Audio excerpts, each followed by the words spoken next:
No one truly likes the idea of realizing they may be influenced without even knowing it. There is something within human consciousness that resists this possibility, as if accepting it would mean giving up one of our deepest illusions about freedom and control.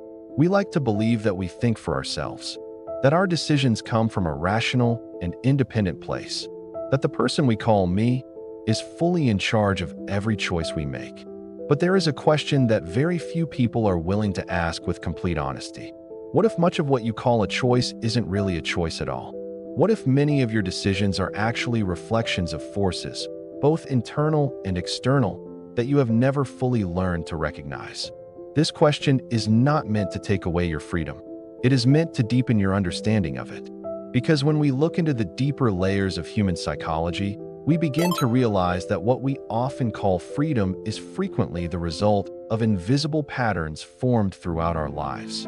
Patterns shaped by experiences, unprocessed emotions, social expectations, and needs that we may not even be consciously aware of.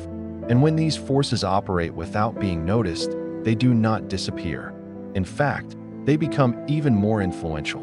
They move quietly behind the scenes of the mind, shaping decisions that seem perfectly rational on the surface. Perhaps you've felt this before without knowing how to describe it. The strange feeling of repeating the same behaviors, finding yourself in similar situations over and over again, making decisions that, when viewed honestly, don't seem aligned with the life you truly want to live. As if there were something inside you directing certain movements before you even realize you're moving. Many times in life, it is not the conscious mind making decisions.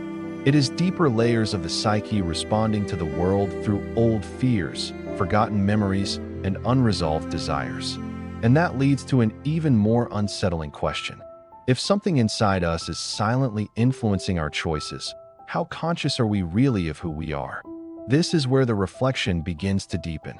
Because when we observe human behavior closely, we discover that very few decisions are born from pure logic. Most are rooted in emotions that arise long before reason has a chance to speak. Fear, desire, insecurity, the need to belong, the need to be recognized. Invisible forces that rarely appear on the surface, yet quietly guide much of our daily behavior. And perhaps the most important question is not whether you are being influenced by something outside of you. Perhaps the real question is whether you are aware of the influences already living within you. Because what remains unseen does not stop acting. In fact, what remains unconscious often becomes even more powerful precisely because it goes unchallenged. Have you ever noticed how certain situations seem to repeat themselves, even when you believe you're making different choices? Have you ever wondered why some emotions appear automatically in certain interactions, as if they were programmed long before you had a chance to think about them? These repetitions are not random. From the perspective of depth psychology, particularly through Carl Jung's lens, they may be signs of unconscious material that has not yet been brought into awareness. And when these hidden contents remain outside the field of consciousness, they do not disappear. They continue shaping perceptions, judgments, and reactions. It is almost as if parts of the mind that were meant to be understood and integrated begin operating on their own, guiding behaviors that often have little to do with what we consciously believe we want. This is why the idea of freedom deserves a deeper examination. Freedom is not the absence of influence. Freedom is the ability to recognize what influences you, because only what becomes visible can be transformed. And as long as certain inner forces remain hidden, they will continue making decisions on your behalf without ever being questioned. Perhaps this is where true psychological awakening begins. Not with some dramatic revelation, not with a sudden moment of enlightenment, but with a quiet shift in perception. A moment when you begin observing yourself more honestly and realize that there is far more happening inside your mind than what appears on the surface of your thoughts. This awareness does not eliminate inner conflict, but it completely changes your relationship with it. Instead of being carried away by every impulse, you begin creating an inner space of observation, a space where there is no rush to react, only the opportunity to understand what is happening before you act. And when that space begins to emerge, even in the smallest way, something fundamental changes. Life stops being a chain of automatic reactions. It becomes an ongoing process of observation, where every thought, emotion, and impulse can be seen as part of a deeper psychological system. But this awareness comes with a challenge, because seeing your own mind more clearly is not always comfortable. Often, it means recognizing patterns you previously ignored, admitting motivations you never wanted to acknowledge, and coming face to face with aspects of yourself that you would rather avoid. Yet it is precisely at this point that real transformation becomes possible, because what is understood can no longer silently control you. And it is from this first layer of understanding that we begin entering the deeper territories of the human psyche, where everything that has not yet been integrated starts revealing itself through emotions, behaviors, and symbols, exposing far more complex dimensions of what it truly means to become conscious of yourself. When we begin looking inward with greater honesty, there comes a moment when the mind can no longer fully maintain the image it has created of who we believe we are. Little by little, a strange feeling begins to emerge, a sense that something is out of place, not in the external world, but within the very structure of our own consciousness. And it is at this point that what Carl Jung called the shadow begins to reveal itself. The shadow is not something external, nor is it a distant or abstract concept. It is everything that has been rejected, denied, hidden, or left unrecognized within ourselves. It consists of thoughts, impulses, emotions, desires, and traits that do not fit the identity we have built in order to function in society, because they seem unacceptable, uncomfortable, or threatening to our self-image. They are pushed into the unconscious. But invisible does not mean non-existent. It simply means unseen. And here lies one of the most uncomfortable truths about human nature. Everything you refuse to acknowledge within yourself does not disappear. It only changes the way it operates. What remains unconscious begins expressing itself indirectly, often through emotional reactions that seem disproportionate, recurring patterns of behavior, or judgments toward others that appear stronger than the situation itself would justify. Have you ever met someone who irritated you instantly? Someone whose behavior triggered an emotional response far greater than the circumstances seemed to deserve? Or perhaps you've encountered people whose actions filled you with intense frustration, anger, or discomfort before you even understood why. In many cases, what disturbs us and others is not merely the other person. It is something within ourselves that has not yet been recognized, something that resonates with a hidden part of our own psyche. This creates one of the most fascinating psychological mechanisms Jung ever described. The more we reject certain aspects of ourselves, the more likely we are to project them onto the world around us. The mind needs somewhere to place what it cannot accept, and when it refuses to hold those contents internally, it unconsciously places them onto other people. The result is that the world becomes filled with mirrors. But because we do not realize we are looking at reflections, we mistake them for objective reality. This is why the shadow should not be viewed as an enemy. In truth, it is an essential part of psychological wholeness. The problem is not that these hidden aspects exist. The problem is that we refuse to recognize them as our own. Because what remains unrecognized cannot be understood, and what cannot be understood tends to operate independently. This is where many inner conflicts begin. A person may genuinely believe they are acting rationally, ethically, or consciously, while beneath the surface unresolved fears, insecurities, and unconscious desires quietly influence their choices. Old wounds shape present decisions. Unresolved insecurities influence relationships. Suppressed desires emerge through socially acceptable disguises. And all of this can happen without the individual realizing what is taking place. The shadow rarely announces itself directly. Instead, it reveals itself through patterns, through recurring frustrations, through emotional triggers, through conflicts that seem to repeat themselves across different situations and different stages of life. And the less conscious a person becomes of these inner dynamics, the more likely they are to feel like a victim of circumstances. Life begins to seem unfair. Other people appear to be the problem. Bad luck seems responsible for repeated disappointments. Yet beneath all of this, an unseen psychological process continues to unfold. But there is something even deeper. When the shadow remains unconscious for too long, it does more than influence behavior. It begins influencing perception itself. Reality becomes filtered through unresolved emotional material. Judgments become distorted. Intentions become misunderstood. Experiences become interpreted through wounds that were never healed. This is why two people can live through the exact same event and walk away with completely different understandings of what happened. Not because reality changed, but because the inner lens through which reality was observed was different. One of the most profound insights of depth psychology is that perception is never entirely neutral. Every experience passes through the structure of the psyche before it reaches awareness. And when unconscious material dominates that structure, reality itself becomes colored by forces we do not see. Perhaps this is why so many people believe they are seeing the world exactly as it is, when in truth they are seeing the world through themselves, through their fears. As awareness begins to recognize the existence of the shadow, another realization naturally follows. It is no longer only about what has been hidden within us. It is also about what we show to the world. Because if there are parts of ourselves that have been pushed into the darkness of the unconscious, there are also parts of ourselves that have been carefully shaped, polished, and presented to others. This is where Jung's concept of the persona enters the picture. The persona is not a lie.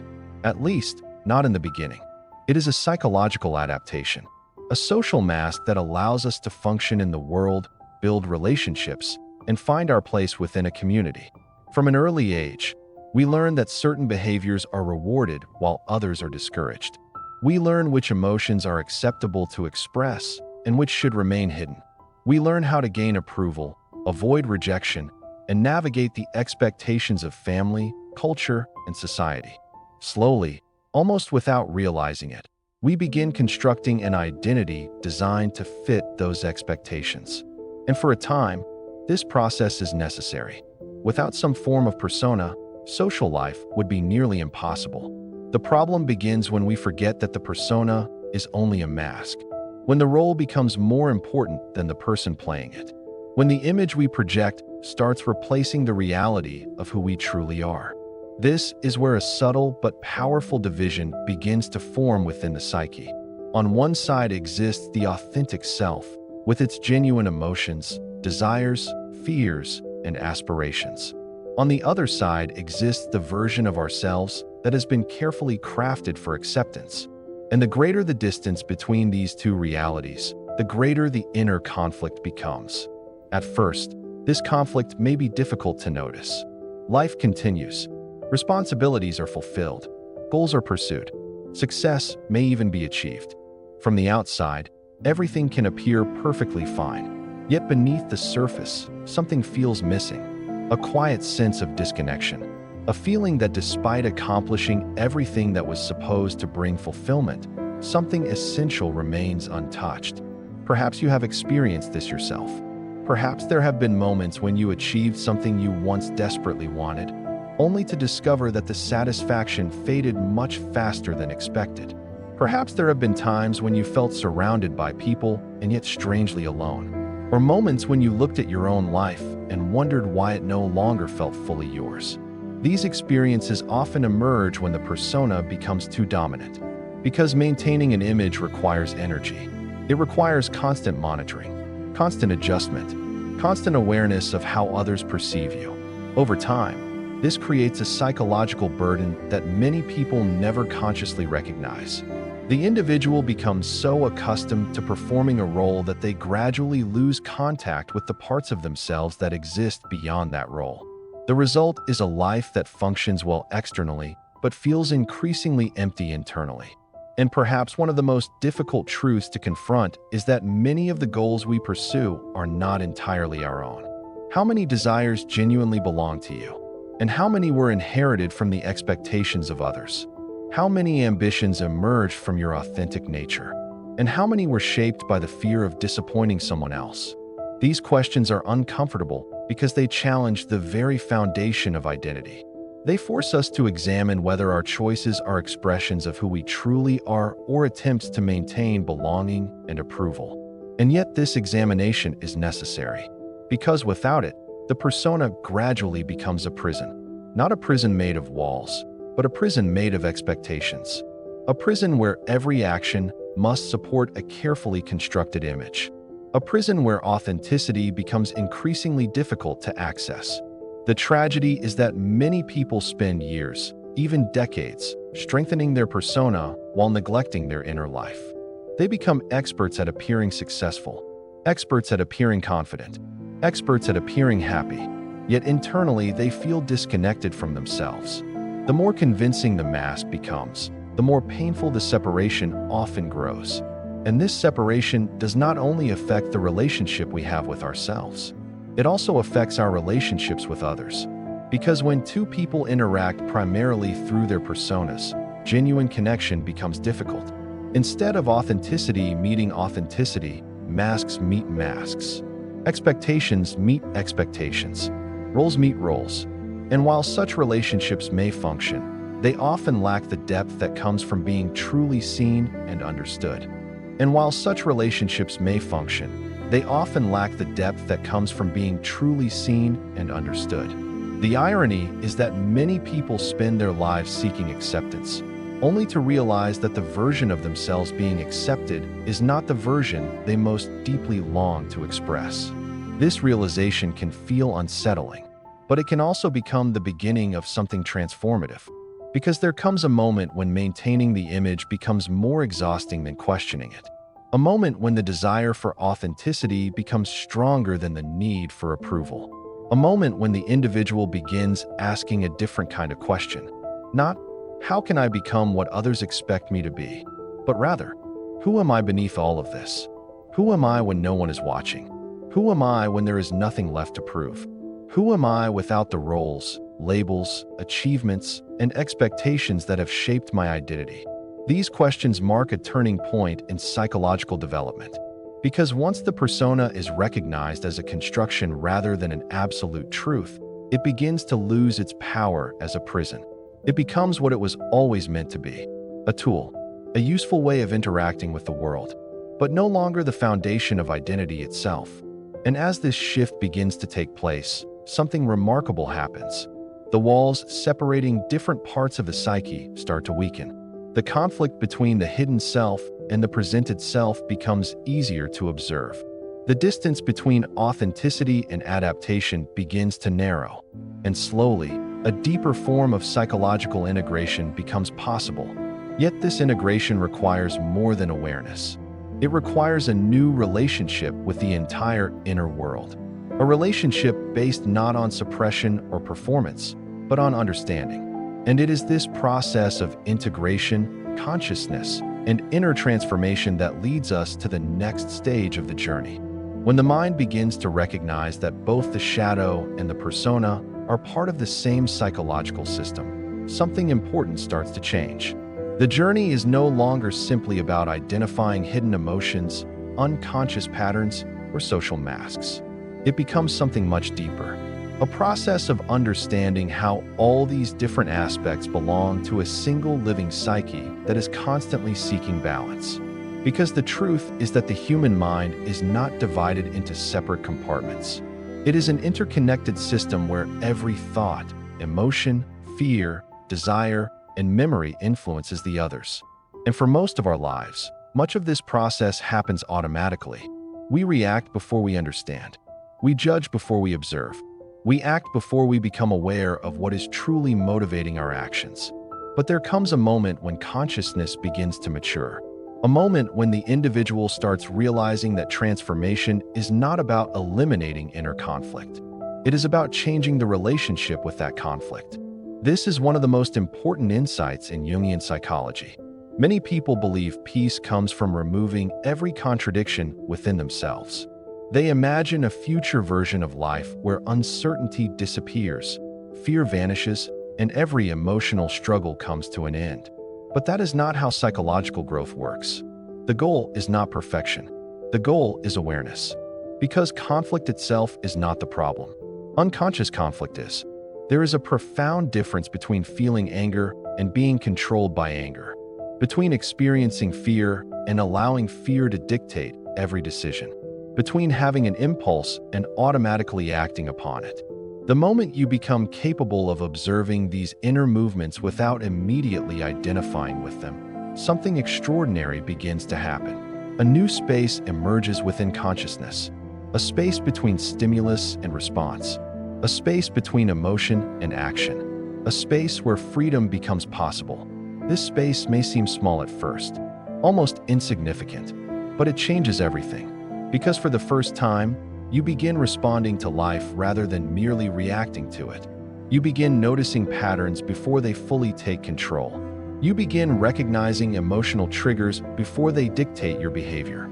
And slowly, the unconscious starts becoming conscious. This process is what Jung referred to as individuation, not the creation of a new self, but the discovery of the self that was hidden beneath years of conditioning, fear, adaptation, and unconscious identification. Individuation is not a destination. It is a lifelong process, a gradual movement towards psychological wholeness, a journey where the fragmented parts of the personality begin finding their place within a larger and more integrated sense of identity. And perhaps one of the most challenging aspects of this journey is learning to stop fighting yourself. For years, many people live as if certain parts of their own minds are enemies. They battle their emotions. They suppress their fears. They reject their vulnerabilities. They criticize their imperfections. And in doing so, they unknowingly create even deeper divisions within the psyche. Because what is rejected does not disappear. It simply moves further into the unconscious. And from there, it continues influencing behavior in ways that are often difficult to recognize. True integration begins when judgment gives way to curiosity. When the question changes from, how do I get rid of this, to, what is this trying to teach me? Because every recurring emotion carries information. Every recurring pattern contains a message. Every inner conflict points towards something that seeks recognition and understanding. Even anxiety, even frustration, even sadness. When approached consciously, these experiences can become guides rather than enemies. This does not mean romanticizing suffering, nor does it mean remaining trapped in emotional pain. It means recognizing that the psyche communicates through experience. And when those messages are ignored, they tend to repeat themselves. Sometimes through emotions, sometimes through relationships, sometimes through life circumstances that seem strangely familiar. But when those messages are finally heard, something begins to shift. The energy once spent resisting reality becomes available for growth. The energy once spent maintaining psychological defenses becomes available for awareness. And awareness changes everything. Because once you truly see a pattern, it becomes difficult to remain completely controlled by it. Once you recognize a fear, it loses some of its hidden power. Once you understand a wound, it no longer needs to express itself through endless repetition. Little by little, life begins to feel different. Not because external circumstances suddenly become perfect, but because your relationship with yourself becomes more honest, more conscious, more integrated. You stop expecting yourself to be flawless. You stop demanding certainty in every situation. You stop defining your identity through temporary emotions or passing thoughts. And in their place, something quieter begins to emerge. A deeper sense of stability. Not the stability that comes from controlling the outside world, but the stability that comes from understanding your inner world. This is the kind of strength that cannot be easily shaken by external events, because it is rooted in self-awareness rather than circumstance. And perhaps this is the greatest transformation of all, the realization that personal growth is not about becoming someone else. It is about becoming more fully yourself. It is about reclaiming the parts of yourself that were hidden, understanding the parts that were feared, and integrating the parts that were rejected. As this process unfolds, life begins to feel less like a battle and more like a dialogue between consciousness and the unconscious, between who you have been and who you are becoming. And through that dialogue, a deeper sense of alignment starts to emerge, an alignment that naturally changes the way you see the world, the way you relate to others, and the way you understand your own story. But even this transformation leads to one final realization. Because when the inner world begins to organize itself, the entire experience of life starts to change. And it is in that realization that the final stage of this journey reveals itself. When you step back and look at everything we have explored, a powerful realization begins to emerge. This journey was never really about changing the outside world. It was never simply about understanding other people, avoiding manipulation, overcoming obstacles, or gaining more control over life. At its deepest level, this journey has always been about understanding yourself. Because the more closely we examine our experiences, the more we begin to realize that much of what we struggle with externally reflects something occurring internally.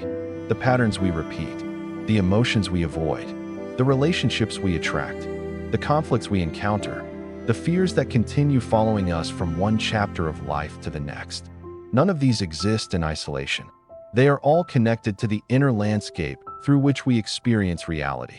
And perhaps that is why true transformation rarely begins with external circumstances. It begins with awareness, with the willingness to pause, to observe, to question, to look honestly at what has been operating beneath the surface for years. Because the moment consciousness expands, something remarkable happens. Life itself begins to look different. The world does not necessarily become easier. Challenges do not suddenly disappear.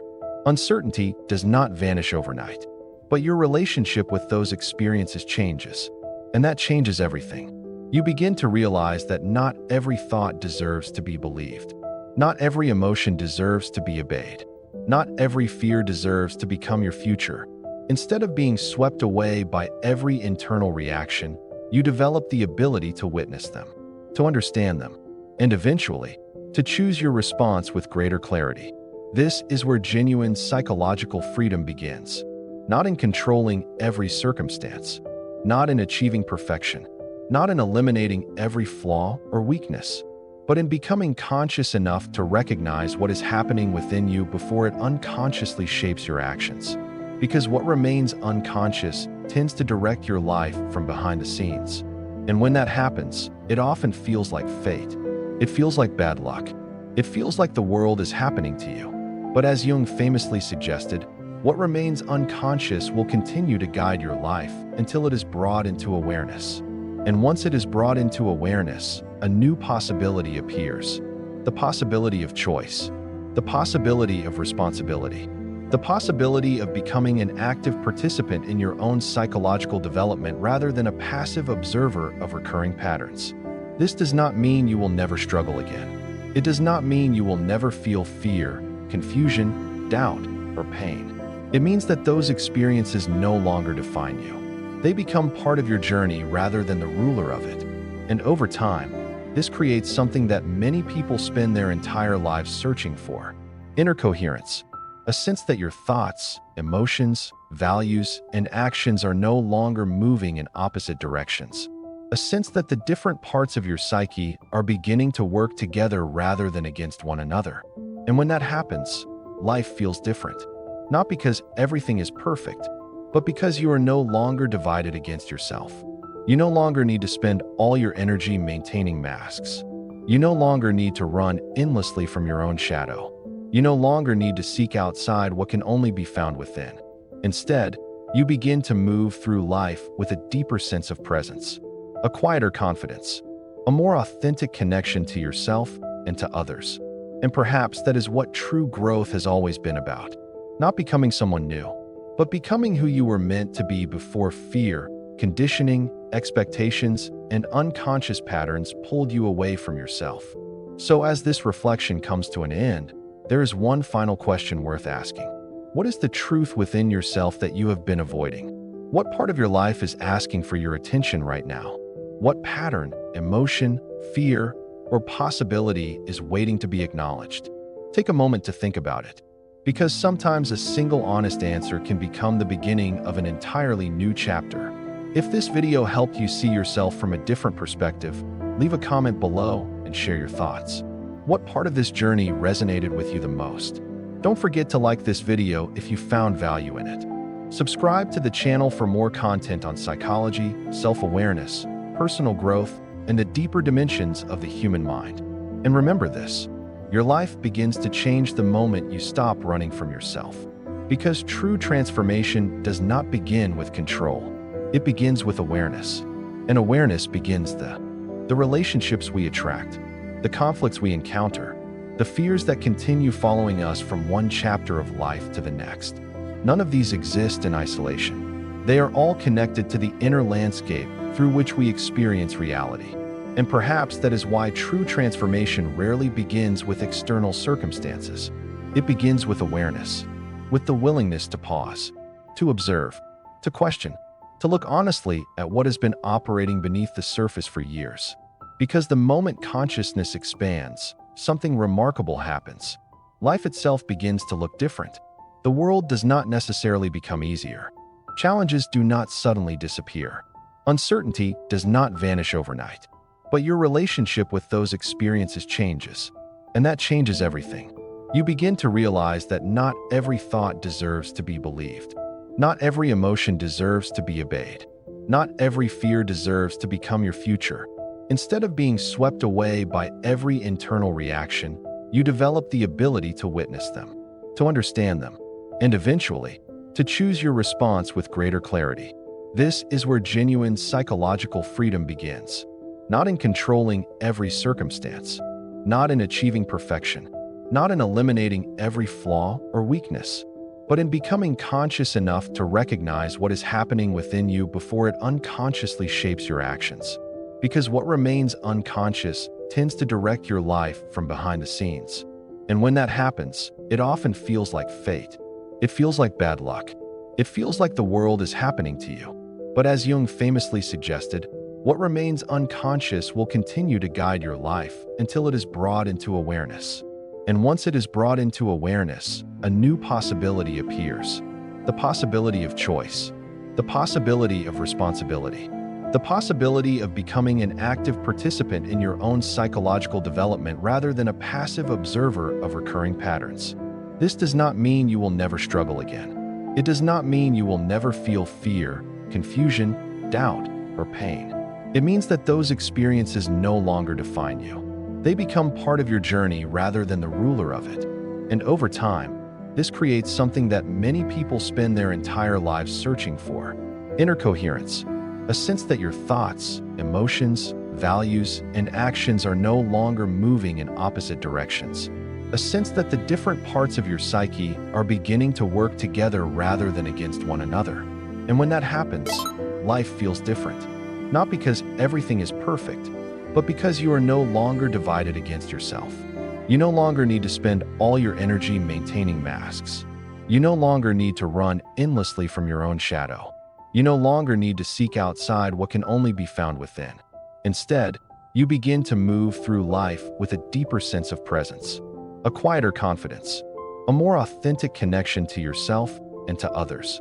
And perhaps that is what true growth has always been about. Not becoming someone new, but becoming who you were meant to be before fear, conditioning, expectations, and unconscious patterns pulled you away from yourself. So as this reflection comes to an end, there is one final question worth asking. What is the truth within yourself that you have been avoiding? What part of your life is asking for your attention right now? What pattern, emotion, fear, or possibility is waiting to be acknowledged? Take a moment to think about it, because sometimes a single honest answer can become the beginning of an entirely new chapter. If this video helped you see yourself from a different perspective, leave a comment below and share your thoughts. What part of this journey resonated with you the most? Don't forget to like this video if you found value in it. Subscribe to the channel for more content on psychology, self-awareness, personal growth, and the deeper dimensions of the human mind. And remember this, your life begins to change the moment you stop running from yourself. Because true transformation does not begin with control. It begins with awareness. And awareness begins the moment honesty meets courage.